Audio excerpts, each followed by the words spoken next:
ఇది వర్గల్కు సంబంధించిన సరస్వతీ దేవి గుడి అండి. మనమైతే ఇప్పుడు వర్గల్కి వచ్చేసినాం మా ఫ్యామిలీతోని. వర్గల్ గ్రామంలో ఉంటుంది ఇది, సిద్దిపేట జిల్లా.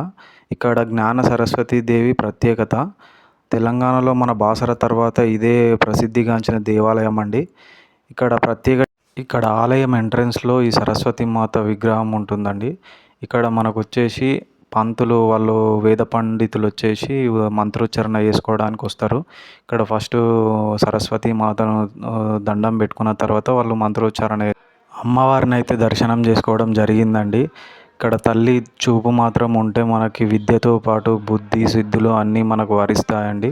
ఇక్కడ ప్రత్యేకత ఏంటంటే మనకు విద్యార్థులకు విద్యాభ్యాసం కూడా చేస్తారండి. అన్నప్రాసన రోజు ఇక్కడనే అన్నప్రాసన చేస్తారు. చాలా ప్రసిద్ధిగాంచిన దేవాలయం కాబట్టి ఇక్కడ ఆలయ ప్రాంగణంలో మనకి లక్ష్మీ గణపతి మరియు శనిదేవుడు కూడా ఉంటారండి దర్శనం చేసుకోవడానికి. చాలా ప్రసిద్ధిగాంచిన దేవుళ్ళు. భక్తులకు నిత్యాన్నదానం కూడా చేస్తారండి ఈ దేవాలయంలో. ఇక్కడ వేద పాఠశాల కూడా చూడండి, చిన్నపిల్లలకు అక్షరాభ్యాసం ఎలా చేయిస్తున్నారో చాలా చక్కగా, చాలా చాలా మంచిగా చేయిస్తున్నారు కదా మన పిల్లలకి ఇక్కడ అక్షరాభ్యాసం.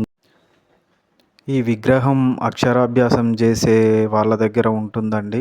అక్షరాభ్యాసం ఎక్కడైతే చేస్తుర్రో అక్కడ ఈ దేవత ముందు అమ్మవారి దర్శనం కంప్లీట్ కాగానే ఇక్కడ వినాయకుడు ఉంటాడండి. మనం ఇక్కడ పక్కకు శివలింగం కూడా ఉంటుందండి, అలాగే దర్శనం చేసుకోవచ్చు. ఇదైతే సుబ్రహ్మణ్యేశ్వర స్వామి టెంపుల్ అండి. లోపలికి వెళ్ళి చూద్దాం ఎలా ఉంటుందో. ఈయనైతే సుబ్రహ్మణ్యేశ్వర స్వామి అండి. దర్శనం అయిపోయింది మాదైతే. ఇదైతే వెంకటేశ్వర స్వామి టెంపుల్ అండి. సరస్వతి టెంపుల్ అమ్మవారి పక్కనే ఉంటుంది ఇది. మనం దర్శనం చేసుకోవడానికి వెళ్తున్నాం. ఫైనల్గా ఇక్కడ వెంకటేశ్వర స్వామి ఆలయంలో దర్శనం అయితే కంప్లీట్ చేసుకోవడం జరిగిందండి.